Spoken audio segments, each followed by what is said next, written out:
مش عارفة اتكلم على ايه ولا ايه النهاردة. مواضيع كتير تعباني، مواضيع كتير قهراني. زي ايه؟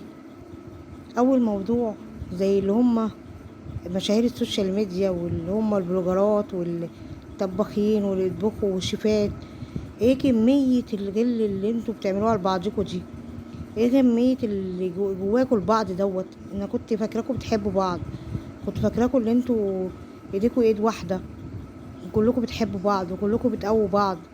لقيت النهارده يعني مشاكل بينهم وبين بعض خطيره، وده بيتكلم على ده وده بيشتم على ده وده مش شمتان في ده وده مش شمتان في ده.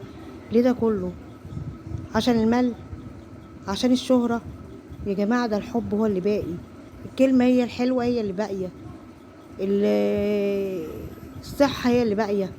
ان انت عاير اخوك بعيب بمرضه، ان انت عاير اختك بمرضها، ده اكبر حرام. ان انت تعايريها بفقرها ده برضو اكبر حرام.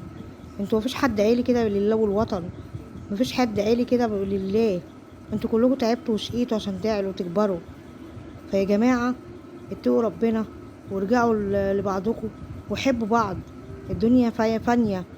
حبوا بعض وتعاونوا مع بعض تاني، وما تسيبوش بعض، وقووا بعض وتابعوا بعض، وما تزعلوش من بعض، لان الدنيا مش مستاهله.